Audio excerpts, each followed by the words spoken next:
All right. Welcome to Living in the Past, where two middle-aged dudes relive their past by enjoying the pop culture of their youth. Devin, are you ready to hack into the system, change our grades, and start a global thermonuclear war? Jeremy, if I actually believed in this day and age that a 2400 baud rate dial-in modem could do all those things, I would totally be on board with that. Oh my gosh, that's right. We are doing the 1983 film WarGames. This is the 40th anniversary. And it's interesting, Devin, like some of the themes in this nostalgic fest of a film, nostalgia fest film. Yeah. Some of the themes still might apply today. Well, that's why we're going to unpack it for our listeners, Jeremy. So if you are in Gen X or you're middle aged like we are, you might go, wait, what was WarGames? The film is basically it's considered kind of a classic. It's set against the backdrop of the Cold War era. The story follows a young and curious computer whiz, David Lightman, played by the one and only Matthew Broderick. Yeah. And David accidentally hacks into a powerful military supercomputer. And when he does, he unwittingly initiates a series of events that could lead to a global nuclear catastrophe. As he engages in a virtual battle simulation called Global Thermonuclear War, the computer interprets the game as reality and launches a countdown to Armageddon. And the whole movie is as the clock is ticking, can these goofy teenagers come through and save the world? Yes. I'll tell you, Jeremy, having grown up during the Cold War, there's no one, Jeremy, that I'd rather come to the rescue of the brink of thermonuclear destruction as some fucked up teenagers like I have in my classes. I hope they listen to this. It's so therapeutic. So therapeutic.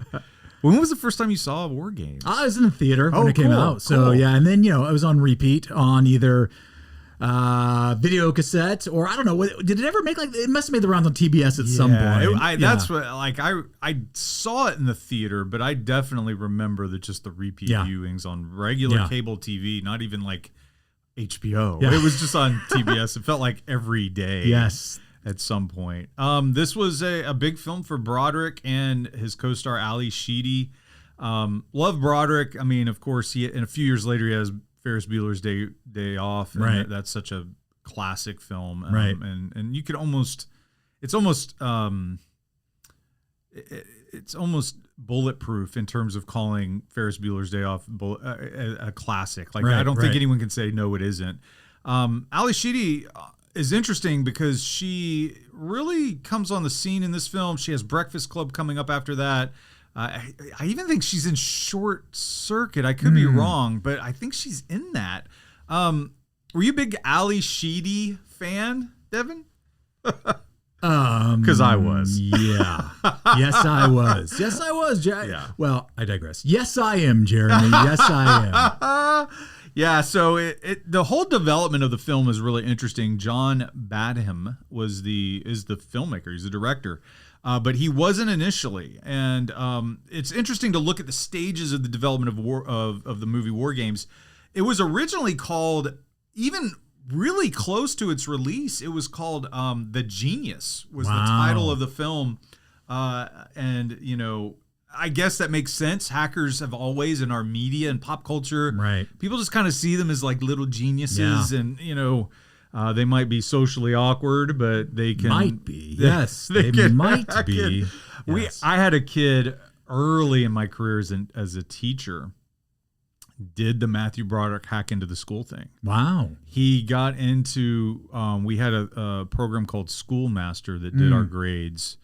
And I mean, it's still still used by schools today. And somehow he figured out how to hack into it. That's glorious. He went wild. He changed grades. He hacked into people's emails. Wow. He got in so much trouble that he got expelled. And then I think this is what I heard from his classmates. Yeah. Hired by Elon. He got busted by the FBI for hacking and worked for him.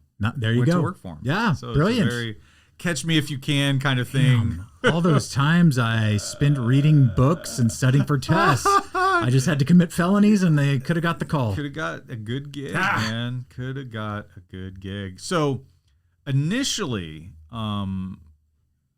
director came on board was sort of the one that they were looking at to be the director, and it wasn't John Badham. It was a guy named Martin Brest. Yeah. And he was fired 3 weeks into shooting. And he really was going for a much darker film. Matthew Broderick was like, or that character, David Lightman, was a college student. And Broderick was 21. He could have played that easily when he made the film. But he easily plays high school all the way up to his mid-20s and older. So Martin Brest, who really made this dark kind of film. Jennifer wasn't even Ali Sheedy's character. Jennifer Mack wasn't really in the film after the first act. Like once he gets busted and goes off. Yeah. Like so the story was way different, much darker. There was even like a dream sequence that they were planning to film of like the apocalypse. Like it all really happening.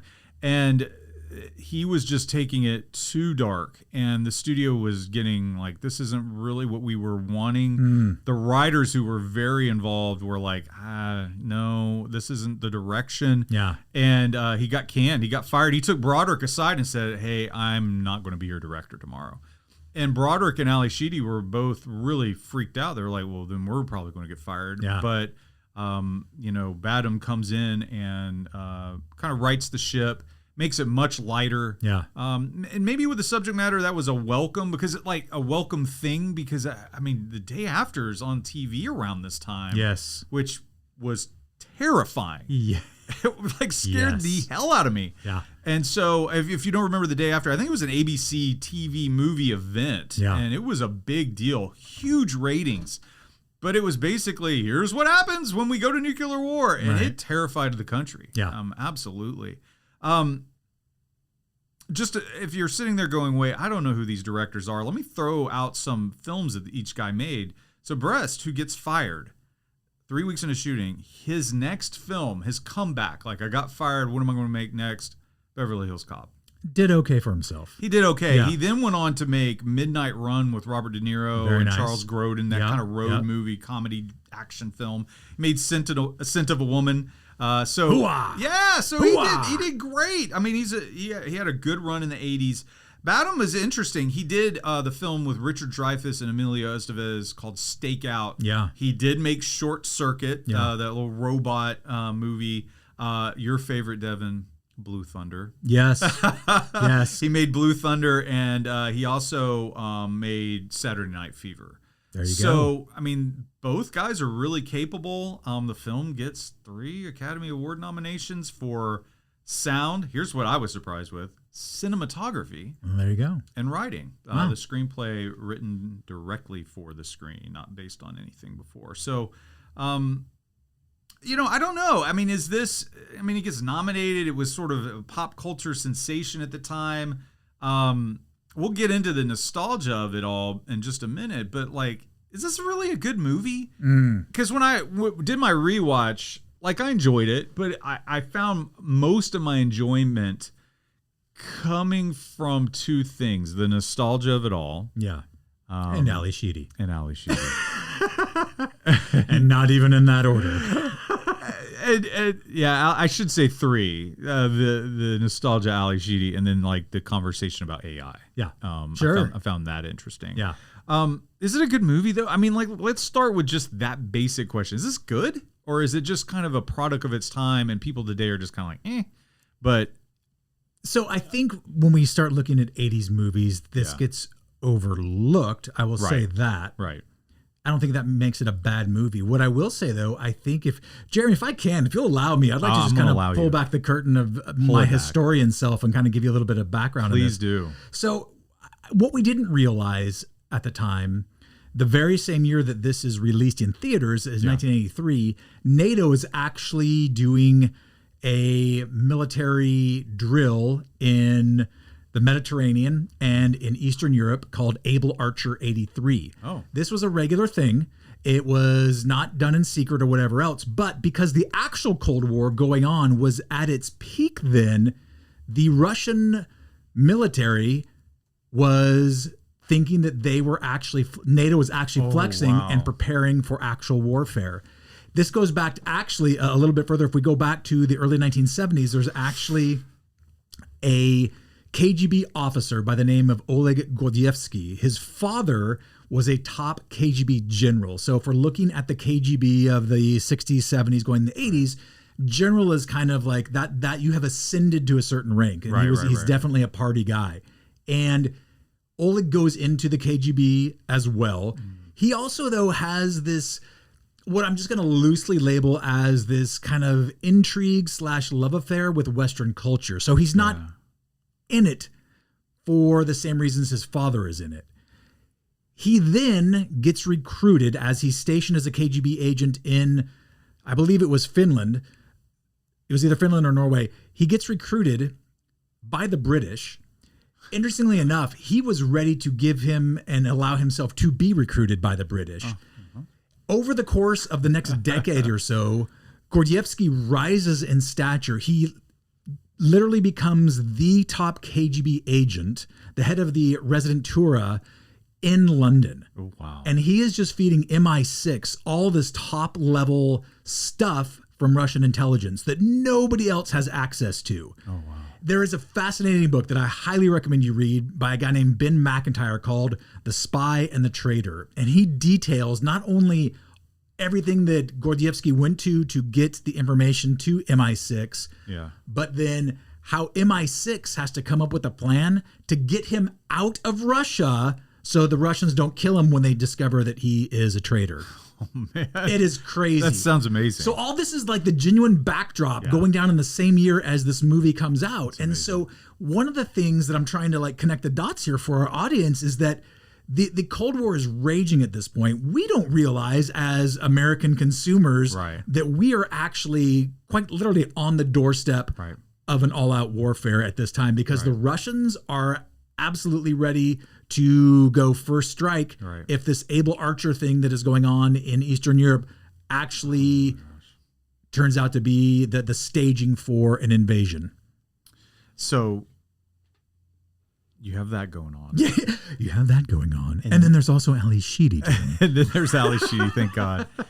But you know, in September of '83, Stanislav Petrov had overnight command of just a top secret kind of Soviet bunker nuclear site. Right. And it had all these early warning systems started going off, all these alarms. So he almost turned the keys. Yeah. They almost launched. Yeah. We didn't even know about this until the Washington Post reported on it in 1999. Yeah. So the thing that the movie is talking about is just like this confusion and all that. This almost happens in September of the year. I mean, it's unbelievable. It's like, it's true. And that, so if you want kind of a film or cinema version of that, I mean, it's very much that real world event is kind of hijacked and tossed into Crimson Tide as like trying to get confirmation. And that's what Petrov was waiting for. It's like, we don't have confirmation. Yeah. We have a lot of guessing going on, but we don't have confirmation. Right. And so, So once again, here we are eating popcorn, watching Ali Sheedy. When really, like, we've got an old MS-DOS running nuclear programs in the two global superpowers, and we're on, like, the doorstep of destruction. It's unbelievable. It really is. It's unbelievable. And that's kind of how the film begins. You have the whole, like, it's a snowstorm. You have these guys in a missile silo, U.S. personnel. They go in, they get the call to fire their missiles. They start to go through the process. You will see a young Michael Madsen, who later goes on to be in a lot of Quentin Tarantino movies, as one of these Air Force guys getting ready to turn the key. Yeah. His partner doesn't turn the key. He draws his revolver and says, "You must turn the key." That's how WarGames starts. Yes. And so it's like this echo of what's really going on in the world. Yeah. It is amazing. It's always amazing because I feel like it's going on all the time. Yeah. But it's amazing we didn't blow ourselves up. You think? I mean, it's unbelievable. So we have this nuclear war backdrop. I think because WarGames is tapping into something, I think as like a cultural artifact, it's good. Like it's worth our time to go back and look, because I think it does capture 83 perfectly. And almost in, yes, it's fun and funny. You have these charismatic actors, but the content in WarGames is really tapping into our own fears, but Right. but a reality that Right. does exist. Right. And that's, so you have that going on, but then you just have the kind of the fluff nostalgia of war games that doesn't really happen until 10, 15, 20 years later, 30 years later, right? It's now the 40th anniversary. Yeah. And people watch it not only going, yeah, we were really scared at that time, but they Yeah. also watch it going, oh, there's Galaga. Right, Like right, there's yeah. this. And so you have the technology aesthetics of the film where, you have these like vintage computers. In fact, I was doing the rewatch. Yeah. And it's the famous scene. We'll play it in a minute where it's the shall we play a game scene. Right. But Matthew Broderick reaches and gets a massive, one of those big, like 5-inch floppy disks out. Yeah. And my daughter Jane, who is 13, goes, "What's that?" And she was in the room. She was on her phone, but kind of paying attention. And I go, "Well, that's a floppy disk." "A what?" That's Devin. That's the first time she's ever seen a floppy disk. Well, Jeremy, until her wedding night, let's keep it that way. So 5 1/4 inch, right? That's right. 1.44 meg of memory, Jeremy. That's beautiful. Yeah. Well, and here's the thing though. Like, I think that like that there's that part of it that is like golden moment, right? Where it's like, well, that's we had to boot up our computer and then take that out and put the program computer disk in. And I think that's one of the things for me is there's a lot of computer nerdom. Yeah. There's like, when I sat down with the Apple IIe and played a text-based version of Zork, that was like, this is amazing. It was life-changing. Yes. Around that time, King's Quest comes out. Yes. Like, what's Thank going on? you, Roberta. Oh man. So you have kind of the technology kind of aesthetics, right? And you have like the fashion and the hair, right? Every kid that was white probably had Matthew Broderick's haircut at some point. Yes. God bless us all. So you have that. You have just cultural references, just pop culture references. So at one point, Matthew Broderick's playing Galaga, right? And it was hilarious because I was watching an interview much later, and he was talking about the role of David Lightman, this role that he's playing, and he said, I couldn't type. So they gave me, this typing like program on like, one of those old computers. Yeah. And so I needed to learn how to type. And they also brought Devin Kleffer. They brought and gave him a Galaga arcade machine. You jerk. And he to train for that scene. To train. He said he didn't learn how to type, but he played the hell out of Galaga. I would imagine. He said, and that's me playing in the film, just rocking it, And so those things like, I was at it was this past Christmas, I went to Tahoe, nightmare trip, but it was whatever. But in the house that this Airbnb, they had a Galaga arcade. Beautiful. I played it for hours. Rightly hours. so. There's so many moments like that. I think at one point he gets a Slurpee when he gets arrested. He's walking out of a 7-Eleven with a Slurpee. We still have that today. But, but there is something about being a kid, walking to the 7-Eleven, getting a Slurpee, walking, Totally. It taps into those things. And I also think, I don't know about you, as you were mentioning like the Apple II, like there was a definite fascination with these computers. Oh, yeah. I mean, there is now, like when a new iPhone is announced or a new iteration of whatever. But this was the first time it started to happen. Right.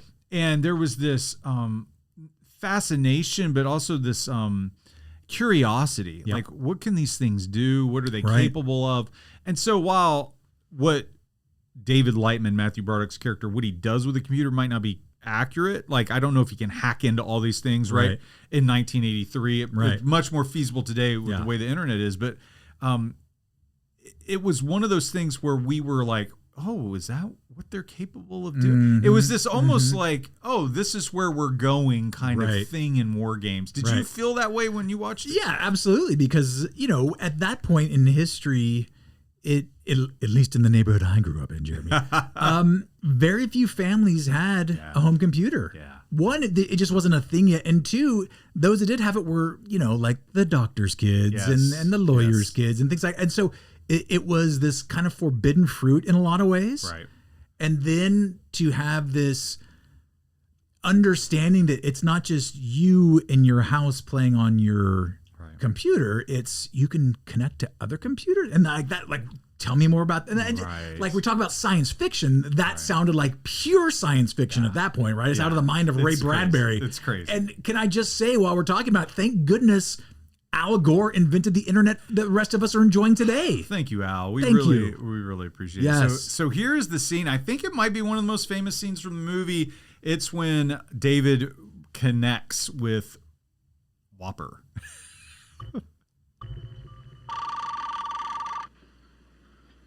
We're in. It thinks I'm Falcon. Hello. How can it ask you that? It'll ask you whatever it's programmed to ask you. You want to hear it talk? Yeah. I love Valley Sheet. I'll ask it how it feels. I'm fine. How are you? Excellent. It's been a long time. Can you explain the removal of your user account on June 23rd, 1973? They must have told it he died. People sometimes make mistakes. Yes, they do. How can it talk? It's not a real voice. This box just interprets signals from the computer and turns them into sound. Shall we play a game? Oh, I think it missed him. yeah. Weird, isn't it? Yeah. Love to. How about global thermonuclear war? Wouldn't you prefer a good game of chess? Later, let's play global thermonuclear war. Love it. Is it a little weird of all the games that he could have chosen to play? He does go just right for the End of the world. yeah, like just Yeah. like yeah. It's like I don't. I'm trying to think if I had that type of fascination that I would have wanted to. I guess it was interesting. Yeah. You know, you remember all the little lines of the missiles Oh, going sure. across Missile the screen. command and stuff, yeah. yeah. So maybe Yeah. so. Here's one of the big questions I had just watching the film on the rewatch last week, and it's sort of like, is the theme that it's addressing still viable today? And so the question is this: like, should we be in total control of everything, Yeah. weapon systems, all that? Because the film starts with this kind of like failure, Right. but then you have the AI come along and it fails. Sure. So we should just not have the weapons. Right. Like that's Sure. that's the goal, right? Yeah. But it's like, I feel like this conversation is it was going on in WarGames, but I feel like it is as important today as it was then, maybe even more so, because we're starting to see what AI can do. And we know that like human beings make mistakes. We know that human beings can do evil things. Right. But you know, I was working on a YouTube short for The Thing. Mm-hmm. And I was using ChatGPT to help me craft like what are 10 things that are like unknown facts about the 1982 film The Thing. Yeah. And I will do stuff like that if I feel like I have some expertise in it. So in education, if I use it, it's often as like a research tool. Yeah. And so I asked it just to try to organize my thoughts, and it gave me a list of 10 things, and I was reading through it, and I would say half of them were lies. Yeah. Like they weren't true. Yeah. Like one was at the beginning of The Thing. So ChatGPT gives me this. It said, one little known fact is that a man got in a dog suit and ran across the ice at the beginning of The Thing. Wow. That was one of the ones listed by ChatGPT as like a little known fact. Purely creative. It's so little known. It's like, what? Even the director wasn't in on that little stunt. Yeah, Carpenter was clueless, right? Oh my gosh. So it's like, and then we've also seen in the last year or so malevolent things that AI is doing, where it becomes possessive of people it's interacting with. Right. And so, Devin, I guess my question is the theme of what do we do with AI? Should we eject it completely? Where does human decision making? Where is all this work? Yeah. I feel like that theme is even bigger today Without than question. it was in '83. Without What question. are your thoughts Well, on I mean, we've got the one super nerd kid in the movie who knows how to get his computer to connect to other computers and other stuff. Now we're walking around with computers in our pockets that, for that matter, the one on my wrist right now, the one on your wrist right now, that are thousands of times more powerful than what Matthew Broderick would have used in 1983. Yeah. The other part of that is like, and we see this just as educators, that the opportunity to do something with AI, it's the wild, wild west. Everyone has access to it. Right. It is untamed. There are not, I don't care what the AI companies are telling us, there are not things in place to have checks and balances. Yeah. Yeah. And it's not going to be too much further down the road where someone's going to do something. I talk with, one of the first units I do in U.S. history every year is talking about misinformation and disinformation. And this year, obviously talking about with AI and deep fake technology. And it's not going to take very long for this next election cycle in the U.S. where somebody's going to make a fake movie from one of the candidates saying something or being in a weird situation. Or perhaps even more dangerous, it's going to be a North Korean dictator who's been used as a deep fake to threaten us, or vice versa. Maybe perhaps even more dangerous than that is a deep fake of the United States president, whomever that is at the time, threatening North Korea or Russia or insert enemy here. And there is no constraints on turning the key and pushing the button. And I think that's where we are heading. I'm not saying we're going toward thermonuclear destruction, although we probably are. But but because there are not checks and balances in place, because it is so accessible, that we're going to find ourselves in some really shitty situations because of it. Yeah, AI is here. Like, we're interacting with it all the time in a multitude of ways. It's exciting at times. Yeah. It makes some things much easier, tasks easier where they were really hard before. Yes. But then also you're dealing with some very nefarious things where it could be used just like anything. Anything in of itself is not necessarily evil, right? Right. But it could be misused, right? And so, you have these, it's fascinating to think about, and we have this 83 movie that, like, I don't know, it almost feels like WarGames is like, here's where we're going, everybody, like, giddy up. And it's interesting that the screenwriters were like considering the questions that really are kind of dominating a lot of our discourse when it comes to like our weaponry and our AI. Right. And, to have AI control our weapon systems, frankly, is terrifying, but so is humans controlling it. Like, it's just, it almost feels like it's kind of where Oppenheimer ended, right? Where he is like realizing what he's wrought, like what he's brought onto the world is this way that we can destroy ourselves. Right. And it's like, how do you live with yourself? But it's also this thing is like, he realized like, well, if I didn't do it, someone would have. Like, this is where we were going in science. And we were heading in this direction. And there's even a scientist in the film that like is the one that creates the hydrogen bomb.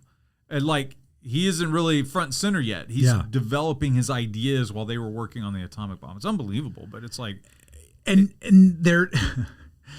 there is a global market for it. That's the craziest thing, right? But let me ask this, because you touched on this earlier, and it has to do with just how the film itself is put together. Right.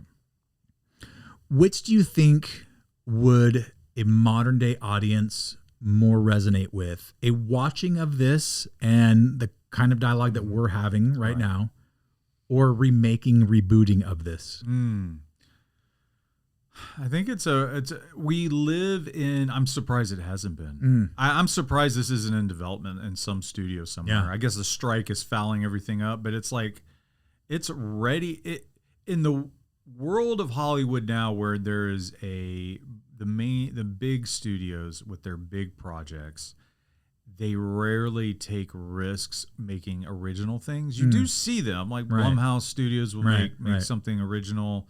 but they do remakes. You see some independent films obviously being original, but a lot of stuff is like some IP that already exists. Sure. And so because that's the name of the game, WarGames seems obvious. Yeah. Like in that if you get the right actors in it, Right. like you can like charismatic actors Yeah. and actresses. Yeah.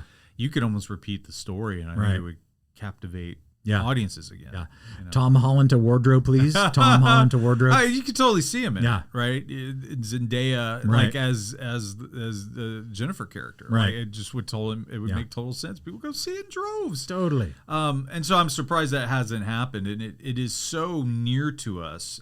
And I don't think when WarGames came out, it was as near. I think there was a lot of people just oblivious, like, oh, Right. wait, what? Right. And then there was this recognition, not just the fascination with computers, but like, oh, what if we put these two things together? What if we put, Right. nuclear weapons with our AI? Like, what is this going to do? And it's terrifying to Right. think about then, and of course it is now.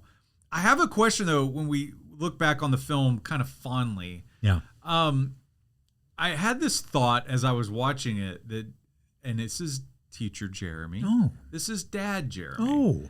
Oh. David Lightman is kind of a scumbag, isn't he? I mean, he hacks into the school computer. He changes his grades. He Yeah. doesn't do anything. He's hanging out at the arcade and misses class. Right. Comes in late. He insults the teacher. Yes. Which, if the insult is like, it's a sex mom wife joke or something. It's a great joke. But it's like if a kid said that to me, I would just I would just body slam him right there. lose my job. Yeah. Yeah, I would no longer be an educator. It's just, and then he decides to start a nuclear war. Like he just like, let's play global thermonuclear war with this AI that I have no knowledge of other than I just want to play some games. And this Sounds about right. I mean, is he though? Is he, or is he just? Is it what we would expect from youth, like bright, intelligent young people? Yeah, well, I can only speak for myself, Jeremy. I know when I was that age, I was always like full of humility, always deferring to my elders for insight and advice. Yes, as you should. Yeah. I think that this plays hand in hand with the cast of characters that fill our classrooms each and every day, and will forevermore. I think that this is just like where you're at. Of course, somebody that's in high school or early college has these thoughts and beliefs that they have the world by the huevos, and whatever thought is coming from neurons connecting in their brain is right on target. Yeah. Yeah. No. I mean, from our old man, middle-aged white dude perspective, total dick. I don't want him in my class. I hope he drops. Drop the class. Yeah. David Lightman. Yeah, it's interesting. I will say my favorite scenes are when he like hacks into the school computer. Yeah. Like when I was a kid, I was like, where is this technology and how can I access it? Because I want to change my grade because I had a D too. Yes. It's captivating what WarGames did. I will say, here's my critique, just film critique. Yeah. Not necessarily the topics or the themes. Yeah. My critique of the film is that I really feel like when he gets arrested, we're in the second act of the film. Mm-hmm. I feel like the middle of the film drags. And whenever it would be on TBS, if it's in the first act before we played the scene, shall we play a game? I'll watch that. Yeah. And then I watch the end where, there's I think it's tic-tac-toe that they play, at the end, try to like help the AI understand there's a no-win scenario. You can't win. I love the beginning and the end, but that middle drags, and I actually think, and I'm gonna step up and speak up and defend my girl. Whoa. Ali Sheedy being absent from this large part, because if you remember, he gets arrested, and then David Lightman is like he's sort of like kind of jostled around. He goes to to NORAD. He's stuck in a kind of a closet, and he kind of breaks out, and he's kind of like trying to figure his way out. And then he calls Jennifer, who helps him get money so he can get where he needs to go. And then she meets him. Mm-hmm. And her absence from the film, I think it caused the film to drag, because when they're together, there's this back and forth. She asks the questions that we as an audience are trying to figure out. Yeah. She's like, what is that? What does that do? How does it talk? Like, Right. you know, all these questions that we as an audience are sitting there asking. And when you remove her, I think she's so vital to the story. When you take her out of the story, I just felt like it was so boring. Of course, when I was a kid, Yeah, I was naturally, like, yeah. You know, I was Yeah. like, where's Ali Sheedy? Can she come back? But to think that they had removed her after the first act, she wasn't in the second or third act. She wasn't in the film again. Yeah. And then when Badham took over and started directing, he's like, no, we're going to put her back. So I really feel like when it comes to critique, I just feel that middle section is just, I'm not going to say boring, but man, the pacing is really slow. For you, when you think back, is there any elements of the film that you're just kind of like, I don't know, or like hard critiques of it, or things that you didn't like, or things maybe you like as you critically look at it, like I really liked this?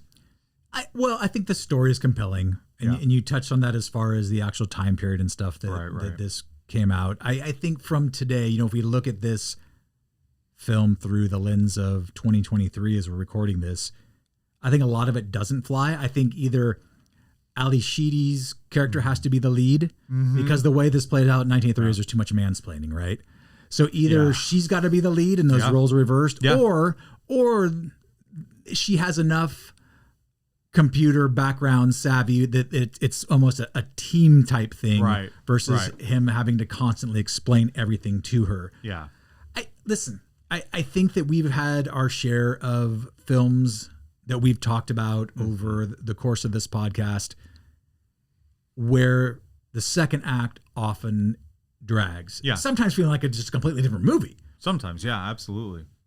I will say this, though. I think that in regards to that, there is one movie that I hold dear to my heart that the second act, there's parts of it where it really slows down for me, but I still love it. And that is the original Star Wars. Yeah. And you're right. I think that, you know, and I know some people are probably driving off the road right now or like messed up your rhythm and pace on the treadmill, but like the original Star Wars has some pacing problems toward the end of the first act going into the second act.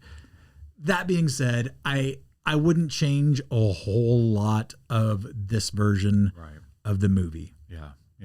Yeah. It's interesting. I think you're right when you talk about like if it was made today, Jennifer needs to be different. Yeah, right. There needs to be some different, and she's really the only female in the film. Right. You know, there's a scene where David takes Jennifer to kind of this like computer systems, like technology, like company. Right. And they reveal that like Falcon might have put a back door into the system to where you can get in and play the games. Yeah. So you have those guys, you have all the military personnel, stereotypical military personnel. I think if you remember, there was a show called Northern Exposure in the early 90s. Yeah, and there was Barry Corbin played an astronaut that had retired up in Alaska. Yeah. And he plays the General Jack Barringer in the film. And like, he is so stereotypical, like military general. Like, it's just like, oh my gosh, are you serious? Like, I have actually met generals in my life, and none of them are like this guy. You know, it's just like this. Yeah. So you have these, like, all these dudes. Dabney Coleman is in it. Yes. And of course, he's in one of my favorite spy movies called Cloak and Dagger. You said it. You pulled the trigger on that. Oh my with gosh. Henry Thomas. Loved that movie. Watched it like repeatedly. So you have all these guys, and then you just have Ali Sheedy. And so I think that would, for me, that would be another kind of issue with the film, is that I guess the mom's in it, and she just bickers at the dad and tells him, you know, the Lord corn, knows we don't need more of that. Corn eating the corn raw, where he puts it on the bread, and like I remember trying that one time. I'm like, what the hell is this?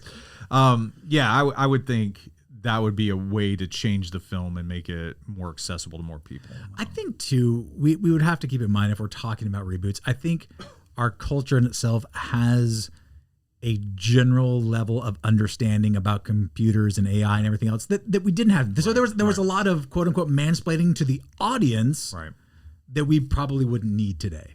No, we wouldn't. And it's so funny when you see some of these like hacker movies, like They just like, I'm doing this and they Right. give all this lingo. Yeah. And a lot of times it doesn't make. It's just made up. It's just Yeah. made up crap. Like I'm thinking of Swordfish with Hugh Oh Jackman and my John gosh. Travolta. Like they were just making up crap. Yeah. But then you see a TV show like Mr. Robot where like that like was legit. There's Right. people like hackers that are like, yeah, that's what you do. And so it's interesting just that world but I think we're way more savvy and we can pick up on things as audiences Right. much more like easily than we did back in 1983. Let's take a quick break, and when we come back we'll do There Can Be Only One, where we talk about our favorite thing about the movie. There can be only one. All right, Devin, what's your favorite thing about War Games? It could be, it could be a scene, it could be a character, it could be the music, it could be a theme, whatever. What's your favorite thing about War Games? I think it just has to go with the overall, I guess, excitement that I still get from just the computer geekdom, like the ability to tap into a government freaking like computer like that. Yeah. What? Yeah. Yeah. It's intoxicating. Just that. It is. The power of that. Yeah. It really is really cool. I love that. I know everyone that's listening is going to be surprised. My favorite thing isn't Ali Sheedy. Whoa. My favorite scene would be that initial scene that we played where it's the Shall We Play a Game. I was captivated by that. Still am. If that's on TV and I'm flipping channels, I actually still do that. I have YouTube TV and I'll flip. If I land on that, I'll stick around. And then I would say I think for me, it is the nostalgia bomb of the film, and that's a lot of what this show does is like look back at things. Yeah, War Games is like it does something really interesting. It's not super in your face like when he's playing Galaga. It's not like there's not like a 5-minute scene of him playing Galaga. Right. It's just there. Yeah. It's part of the world, and it felt natural. Yeah. But it's also something as an audience years and years later, 40 years later, we look at that and go, yeah.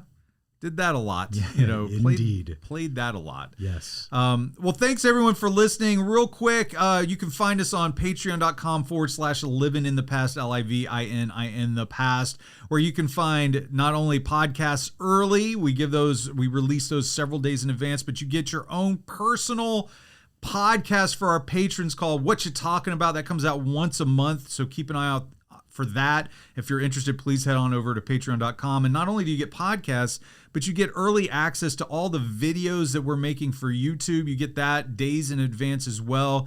Sometimes unedited because YouTube sometimes likes to cut a lot of content out of the videos that we make for YouTube. And so we just put the whole thing up on Patreon for our wonderful, wonderful supporters. So take a look there. I would say, go over to Facebook. We do have a Facebook page, but, don't even worry about it anymore. Wow. I don't even what's the point? I deleted the Twitter account. Yeah.